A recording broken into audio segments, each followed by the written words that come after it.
মংলামারোতে ৩ জোড়া পাত্রপাত্রী। পটাশপুরে গণবিবাহ, বিয়ের আয়োজনে সকাল থেকেই শুরু হয়েছিল প্রস্তুতি। বেলা গড়াতেই আলো ঝলমলে সাজানো মণ্ডপে একে একে হাজির পাত্রপাত্রী, আত্মীয় পরিজন। ছিলেন পুরোহিত। বৃহস্পতিবার পূর্ব মেদিনীপুর জেলার মংলামারোতে মেলা প্রাঙ্গণে একসঙ্গে মঞ্চে বসলেন ৩ জোড়া পাত্রপাত্রী। নবদম্পতিদের দেওয়া হয়েছে বহু উপহার সামগ্রী। বৃহস্পতিবার গণবিবাহের প্রধান উদ্যোক্তা ছিলেন মংলামারো ঐক্যতান ক্লাব। আয়োজকদের দাবি, জেলায় এটি সম্ভবত সবচেয়ে বড় গণবিবাহ। অনুষ্ঠানে উপস্থিত ছিলেন রাজনৈতিক এবং প্রশাসনিক ব্যক্তিত্বরাও। অনুষ্ঠানে উপস্থিত ছিলেন কাঁথি পুরসভার পুরপ্রধান সুপ্রকাশ গিরি, জেলা পরিষদের কর্মাধ্যক্ষ তরুণ জানা, জেলা পরিষদের সদস্য শেখ আনোয়ারউদ্দিন, আয়োজক সংস্থার চেয়ারপারসন শেখ আব্দুল আহাদ আলী, সভাপতি অভিজিৎ পড়িয়া ও সম্পাদক মূর্তিরঞ্জন বেরা প্রমুখ।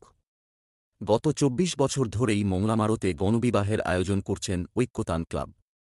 আয়োজক সংস্থার চেয়ারপারসন শেখ আব্দুল আহাদ আলী জানিয়েছেন, বৃহস্পতিবার অনুষ্ঠানে ৩ জন হিন্দু ধর্মাবলম্বী ছিলেন। প্রত্যেকেই হিন্দু শাস্ত্রমতে বিয়ে সেরেছেন।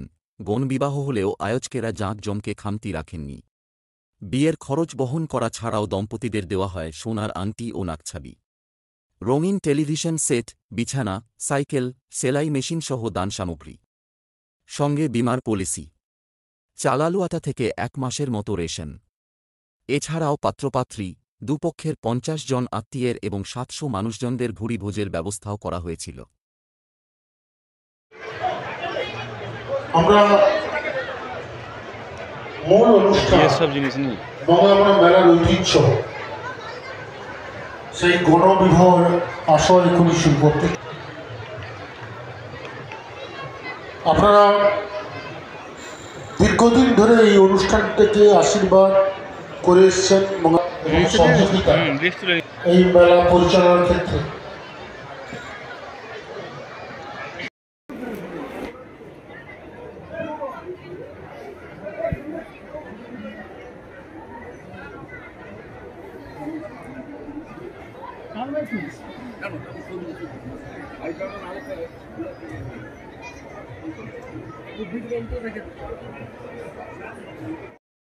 আমরা এখনই শুরু করছি, আপনারা আমাদের সঙ্গে সহযোগিতা করুন।